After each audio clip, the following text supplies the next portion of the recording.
गुरुजी के चरणों में साधारण चरण स्पर्श। यूट्यूब में आपको काफ़ी देखा, पहली बार आपका दर्शन का सुअवसर प्राप्त हुआ।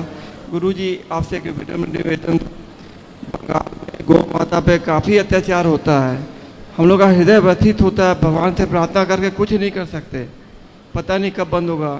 और जब तक गौवंश पर अत्याचार बंद नहीं होगा भारतवर्ष का विकास नहीं हो सकता। गुरुजी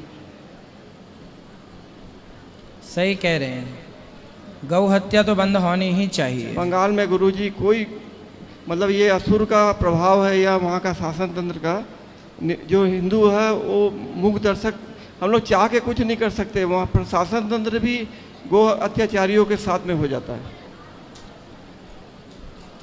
ये कलयुग का प्रभाव है, चाहे हमारा दुर्भाग्य है, क्या कहें।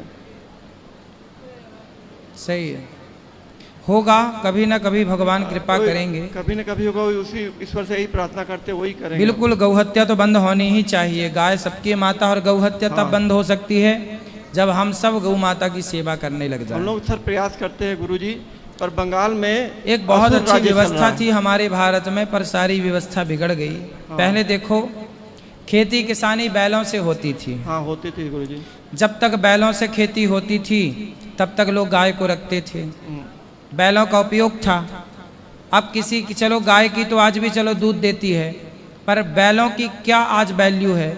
बैल होता है तो वो सोचते हैं कहाँ भेजेंगे, कहाँ रखेंगे। पहले तो बैलों का उपयोग गायों से ज़्यादा था, तो इज्जत थी गाय की और गाय की सेवा थी। अब ये यंत्र इतने आ जाने से तरक्की तो हुई, विकास तो हुआ, पर कहीं ना कहीं गौवंश को बहुत हानि हो गई, बहुत हानि हो रही गुरुजी इन यंत्रों से। अब वो जो बैल हैं नंदी, अब वो कहाँ जाएं। गौशालाओं में गाय, आप भी अपने घर में गाय रखते हैं, और जब बैल आपके घर में बछड़ा हो जाता है तो बड़ा होता है तो आपको चिंता होने लगती है कि इसको कहाँ रखेंगे।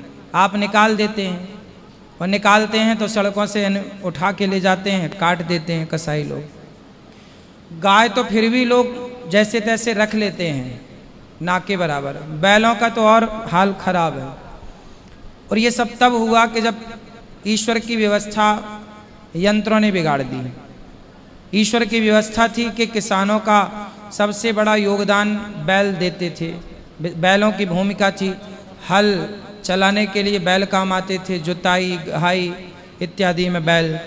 बहुत बड़ी हानि हुई है। विकास तो हुआ है, पर विकास तो हुआ, पर अब जैसे हम लोग इंटरनेट चलाते हैं, इंटरनेट से बहुत सुविधाएं हैं, सब चीज़ें मिल जाती हैं, लेकिन इस इंटरनेट से 5G से, इस 5G के जितने फ्रिक्वेंसी है, किरणें हैं इसकी, इससे क्या हुआ कि जो गांव में छोटी छोटी चिड़िया होती थी, आपने भी देखा होगा, छोटी छोटी चिड़िया फुदकती थी घरों में, गौरैया उसका नाम होता था। अब वो चिड़िया सारी समाप्त हो गई, बहुत सारी चिड़ियों की प्रजातियां नष्ट हो गई।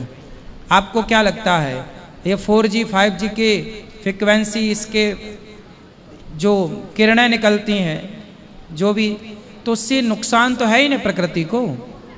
गायों का नुकसान हो गया यंत्रों के कारण, इंटरनेट के कारण चिड़ियों का सारा ह्रास हो गया, सारी चिड़ियां लगभग मारी गईं, अपने आप मर गईं। तो प्रकृति की हानि तो हो ही रही है। विकास हो रहा है, चलो संतोष आप लगाते हैं, विकास हो रहा है, विकास, लेकिन ये विकास कम, बहुत गहराई से विचार करेंगे तो विनाश ज़्यादा दिख रहा है। आने वाले टाइम में एक लंबे विनाश की ओर हम सब जा रहे हैं यदि सावधान नहीं हुए तो। निरंतर पेड़ कटते जा रहे हैं। अभी देखो बाढ़ चल रही है पूरे भारत में, हर नदी उफान पर है। क्यों? नदियों को नदियों से जोड़ा जाएगा तो कितना अच्छा होगा, नदियों का पानी बट जाएगा, बाढ़ नहीं आएगी, बेवजह लोगों की मृत्यु नहीं होगी। एक बड़ी नदी को छोटी नदी से कनेक्ट कर दिया जाए तो उसका पानी घरों में घुसने की अपेक्षा नदियों में बढ़ जाएगा।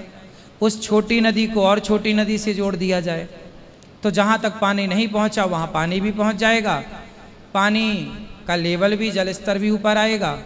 थोड़ा वृक्षारोपण हो, सबको एक एक वृक्ष लगाना चाहिए, एक एक गाय घर में रखना चाहिए, एक एक नंदी की सेवा करना चाहिए।